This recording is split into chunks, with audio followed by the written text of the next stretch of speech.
All right, folks, it's video time again. I actually bought a kit so I could hold this far enough away from myself so you're not looking directly at my nose, and then managed to forget it. So I'm sorry about this. Just first update since the new year. I figured I'd go through our plans for the front terrace, which I sort of introduced in December for orientation purposes. Driveway, that's the bamboo garden, which we've done some videos about before. Long pond is just up there, and then you come up the driveway towards the house. That little bit there, it's going to be tarmac that side, gravel up here, up towards the house, and then the front terrace that we were talking about, we have to totally rebuild because it got annihilated by the building project and it got completely destroyed by the scaffolding. Except for this palm tree, we built the scaffold around that palm tree so it wouldn't be destroyed, which was quite a feat. Anyway, so this is the curved terrace around the front of the house. Now this bit isn't going to change that much. You can see these sort of big chunks of quartz, which is local stone. You can find that all over this peninsula. So we're going to have a little wavy gravel path going around here with beds either side bordered by the quartz. So this is all going to be quite organic, fairly, from a design point of view, nothing too clever going on there. That's the last of the roof work. And right, here we get into the geometric part of the garden, which I discussed before.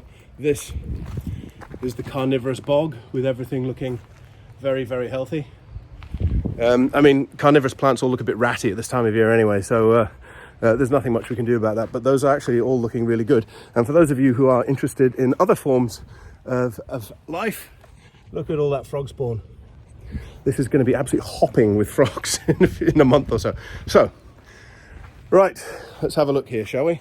This, underneath the main balcony, is going to be the terrace area. And as you can see, this sort of steps up and away into the garden. So what was here initially, when the Taggarts designed it, which I actually really liked, was these really narrow beds across the front here with a long stripe of low alpines. Then there was a run of flagstones, which we're going to reproduce. Then there was another run, a separate bed of agapanthus. So we've been marking it out so that we can reproduce these really nice long straight lines, because there's not an awful lot of straight lines in this garden. It's all pretty scruffy. So this is our chance really to do something a little bit smart and a little bit geometric. So in front of the house we'll have the seats. These steps up through the crevice garden that we're going to build here, these steps are going to come up in a run of cobbles straight towards the house. Then to the left we're going to have these long stripes of, again, as the Taggarts did, low alpines here, agapanthus here, because I like agapanthus, and then I'm not sure what in here.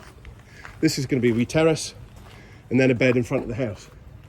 Then as you come up here, there's going to be another set of steps you can see coming up through the crevice garden all the way into this close in between the extension and the main house.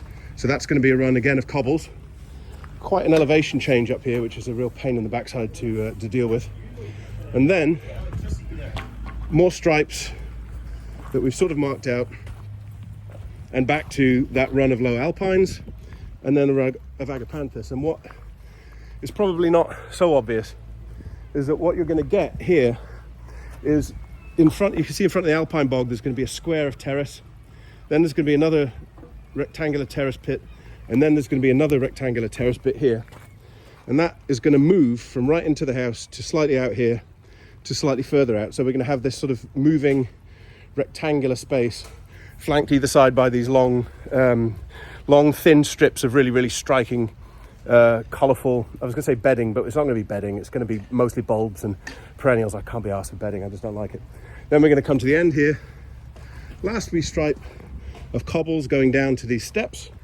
And then we're going to have to find some way of sort of finishing it up into the garden. That's going to be a very functional space behind there. So we're going to have gardeners going up there with wheelbarrows all the damn time. No matter whether or not we want people to come hop down this wall, they will do. So we're probably going to have to find, this bit I think we can improvise. So as long as we've got the real geometry going from the back of that carnivorous bed into this next terrace, and then up here where we can have a little bit of a seat, table and chairs, because this is where the evening sun comes. The moment it's pissing down with rain, I kind of feel like there should be a Scottish Gardeners version of Islands in the Stream, rearranged to the lyrics of Gardening in the Rain, because you have to do a lot of that around here, especially at this time of year. But the work is commencing. George is building the wall. He's our wall genius, but he doesn't speak to people.